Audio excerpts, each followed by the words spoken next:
ஆண்டவராக இயேசு கிறிஸ்துவின் நாமத்தில் என் அன்பின் வாழ்த்துக்கள். இந்த காலை தியானத்திற்காக நாம் தெரிந்து கொள்கிற வேத வசனம் சங்கீதங்களின் புஸ்தகம் 63 3வது வசனம். ஜீவனை பார்க்கிலும் உமது கிருபை நல்லது, என் உதடுகள் உம்மை துதிக்கும். ஜீவனை பார்க்கிலும் உமது கிருபை நல்லது, என் உதடுகள் உம்மை துதிக்கும். சங்கீதக்காரர் சொல்லும் பொழுது இப்படி சொல்லுகிறார், என் ஜீவனை பார்க்கிலும் உம்முடைய கிருபை நல்லது. நான் உம்முடைய கிருபைக்காக எந்த அளவிற்கும் எதையும் நான் கொடுக்க தயார். என் உதடுகள் உம்மை துதிக்கும். உயிருள்ளவரை உம்மை நான் கீர்த்தனம் பண்ணுவேன். என் உதடுகள் உம்மை துதிக்கும்.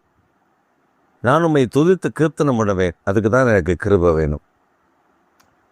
நம் ஆண்டவரை துதிப்பதற்கு, ஆண்டவரை ஆராதிப்பதற்கு, ஜெபிப்பதற்கு, தேவனுடைய நாமத்தை மகிமைப்படுத்துவதற்கு அவருடைய கிருபை நமக்கு வேணும். இப்போ ஒரு கூட்டம் நடக்குது. அந்த கூட்டத்தில் எழுப்புதலுக்காக தரிசனத்தை அங்கே அந்த கூட்டத்தில் விதைக்கிறார்கள். அப்போ அந்த கூட்டத்துக்கு போயிருக்கிற எல்லாரும் எழுப்புதலுக்கு பாத்திரவான்களா அப்படின்னா இல்லை. அதில் சிலர் சொல்லுவாங்க, அப்படி எழுப்புதலுக்கு பாத்திரானவங்களை மட்டும்தானே ஆண்டவர் கூட்டி சேர்த்திருப்பாரு அப்படின்னு. அப்படி இல்லை, கள்ள சகோதரர்களும் அதில் இருப்பாங்க. இப்போ நாம் எழுப்புதலுக்கு இதெல்லாம் ஆண்டவர் தரிசனம், திட்டம், நோக்கம் இதெல்லாம் அங்கே பிரசங்கிக்கப்படும் போது அதை என்ன செய்வாங்க அப்படின்னா, இவர்களும் கற்றுக்கொண்டு, they are not getting any calling from the Lord, but they are listening and they are going to practice. அவர்கள் அதை கவனித்து அதை தங்களுக்குள்ளே அதை செயல்படுத்த, அதாவது ப்ராக்டிஸ் பண்ண, கற்றுக்கொண்டு செயலாற்ற தொடங்கி விடுவார்கள்.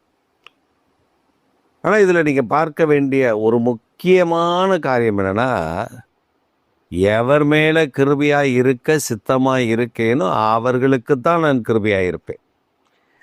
எவர்கள் மேல் இரக்கமாய் இருக்க சித்தமாய் இருக்கேனோ அவர்கள் மேல் தான் நான் இரக்கமாய் இருப்பேன். நம்ம அப்படி சிலர் இந்த மாதிரி போயிட்டு வந்து நம்மக்கிட்டே உட்காந்து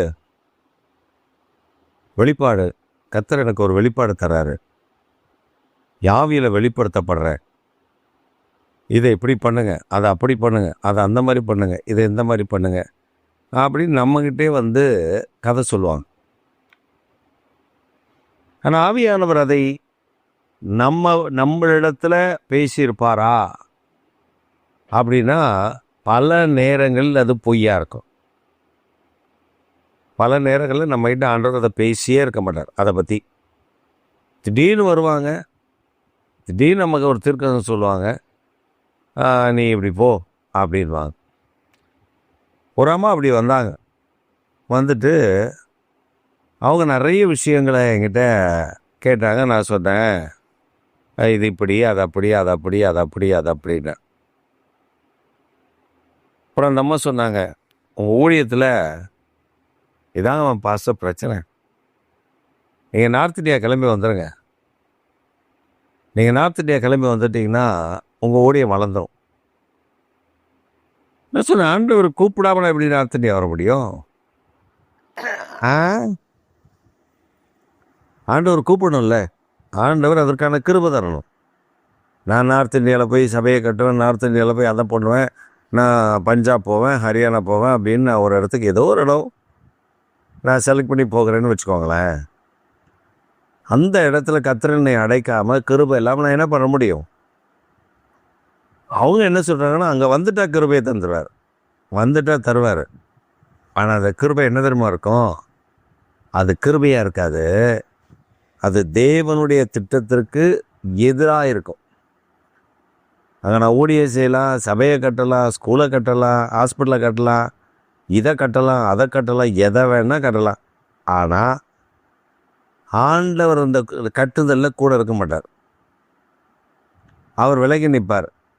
அவர் கேட்பார், உன்னை நான் இதெல்லாம் செய்ய சொல்கிறேன்னா? உனக்கு அடைச்ச அழைப்பு எங்கே? ஒரு சமயம் ஒரு தேவ மனிதர், அவர் ஒரு லண்டனில் ஒரு கம்பெனியில் ஒரு பெரிய உயர்ந்த ஸ்தானத்தில் வேலையில் இருக்கிறார். அப்போ அவர்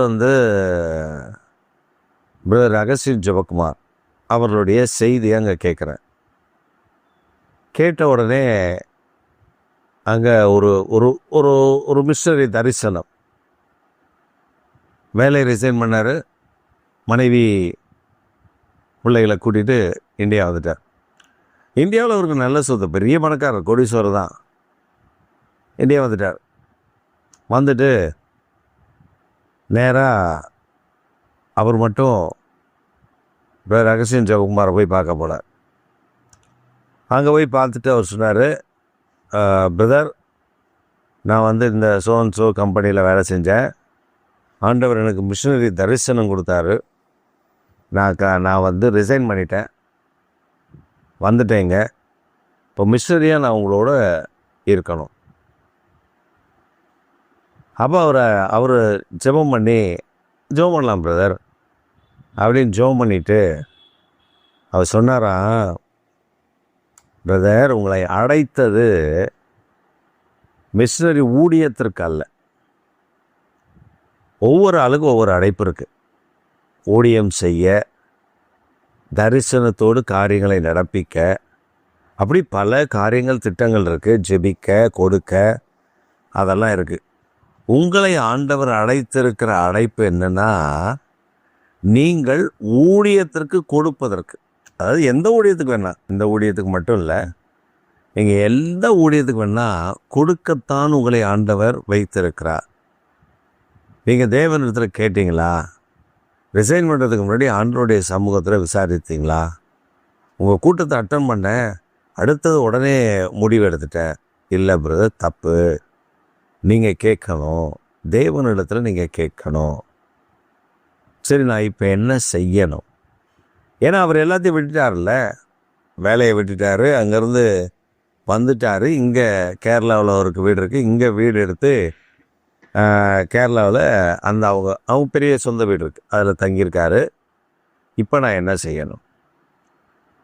அப்போ அவர் சொல்லியிருக்கார், நீங்கள் ஜெபம் பண்ணுங்க, கர்த்தர் உங்களுக்கு ஒரு இடத்தை கர்த்தர் காண்பிப்பா, அங்கே போய் ஒரு தொழில் துவங்குங்க.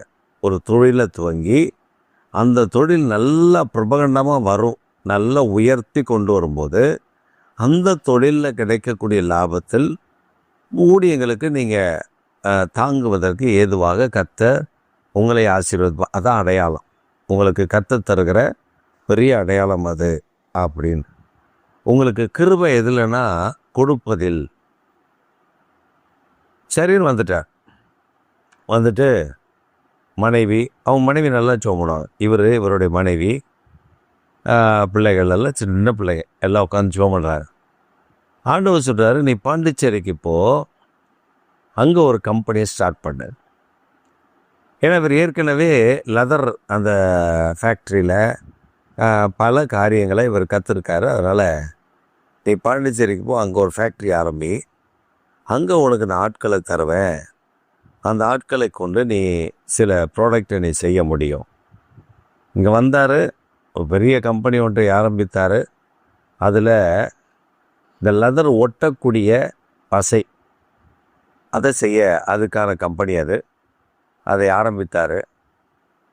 நீங்கள் பார்த்தீங்கன்னா அது வளர்ச்சி அசூர வளர்ச்சியாக இருந்தது, பயங்கரமான வளர்ச்சி. அது வளர வளர லண்டனில் ஒரு பிரான்ச், அதுக்கப்புறம் இவர் என்ன எல்லாம் தெரியுமோ, லெதர் தெரியும், அது லெதரில் ஷூஸ், இங்கேருந்து லண்டன், இங்கேருந்து அமெரிக்கா, இங்கே 2 இடத்துல சப்ளை, துபாய் சப்ளை. அந்த கம்பெனி அப்படி பிரபலமாக அப்படி பயங்கரமாக உயர்ந்தது, வளர்ந்தது. கர்த்தர் ஆசீர்வதித்தா, கிருபையை தந்தார், ஊழியத்துக்கு அள்ளி கொடுத்தார். ஒவ்வொரு ஊழியத்துக்கும் அள்ளி கொடுப்பார். அதை நானே என் கண்ணால் பார்த்துருக்கேன். நானே சில ஊழியங்களுக்கு அவர் சொல்லுவார், எனக்கு நேரம் இல்லை பாஸ்டர், கொஞ்சம் இந்த செக்கை அங்கே கொடுத்துருங்களேன், இவங்ககிட்ட கொடுத்துருங்களேன் அப்படின்னு. இல்லைன்னா எங்கள் பாஸ்ட்டு கையில் செக் வந்துடும். எங்கள் பாஸ்ட்டு கூப்பிட்டு சொல்லுவார், ஏய் இதை அங்கே கொடுத்துட்டு வந்துருப்பா, அந்த ஊழியத்துக்கு கொடுத்தாரு, இந்த ஊழியத்துக்கு கொடுத்தாரு அப்படின்னு நாங்கள் போய் அந்தந்த செக் அங்கங்கே கொடுத்துட்டு வரோம். ஒவ்வொரு செக்கிலையும் அப்போ நான் சொல்கிறது பல ஆண்டுகளுக்கு முன்பு, ஒரு 25-30 ஆண்டுகளுக்கு முன்பு அது லட்சங்கள் இருக்கும். 1,00,000, 75,000 அப்படின்னு இருக்கும். அதெல்லாம் எவ்வளோ பெரிய பணங்கள் அது. அந்த அந்த கம்பெனியில் அப்படி அதான் கிருபை. இப்போ ஆண்டவர் கிருபை தரலன்னா அவர் கொடுக்க முடியாது. அப்புறம் இது காணிக்க மட்டும் இல்லை, இவர் காணிக்க ஊழியத்துக்கு கொடுக்கறது மட்டும் இல்லை, வாகனங்கள் வாங்கிறது, பில்டிங் வாங்கிறது, கட்டுறது, பெரிய இடத்துல ஷிஃப்ட் இன்னொரு கம்பெனியை வைக்கிறது, பல காரியங்கள் அவர் செய்தார்.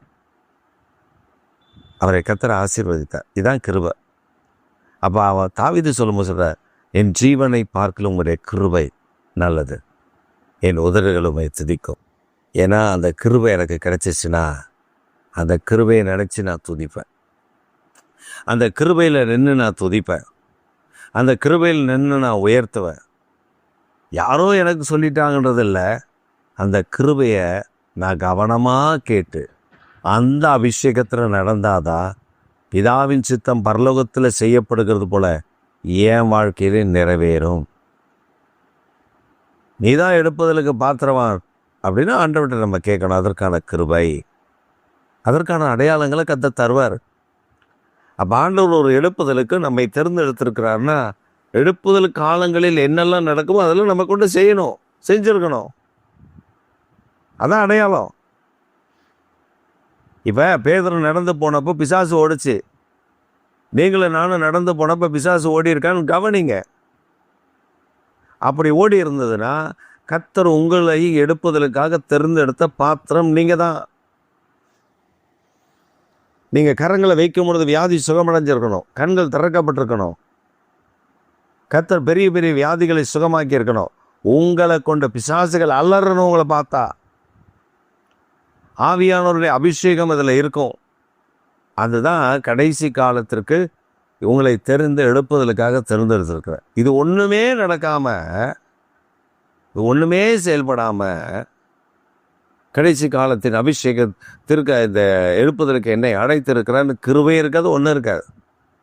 இவங்களாம் என்னத்தையாவது கண்ணை மூடி என்னத்தையாவது சொல்கிறது. இந்த காலையில் இந்த செய்தியை கேட்டுக்கிற அருமையான கர்த்தருடைய பிள்ளையே, ஒருவேளை நீங்கள் யாராவது அந்த மாதிரி இருந்தால் ஆண்டவர்கிட்ட முதல்ல எல்லாத்தையும் நிறுத்திட்டு ஆண்டவர்கிட்ட கேளுங்க, எனக்கு கிருபை இருக்காப்பா, என்னை எழுப்புதலுக்கு என்னை தேர்ந்தெடுத்திருக்கிறீரா, எழுப்புதலில் நான் எந்த இடத்துல என்னை தேர்ந்தெடுத்து, ஜெப எழுப்புதல்லையா, சுவிசேஷம் எழுப்புதல்லையா, தீர்க்க தரிசனம் எழுப்புதல்லையா, இப்படி எந்த எழுப்புதலில் நீர் என்னை தேர்ந்தெடுத்தீர், அதில் நான் பயன்படுத்தப்பட எனக்கு கிருபை தாங்க அப்படின்னு அந்த கிருபை கேளுங்க. அந்த கிருபை உங்களுக்கு கிடைச்சிச்சுன்னா உங்கள் உதடு சும்மா இருக்காது, துதிக்கும். ஆமென்.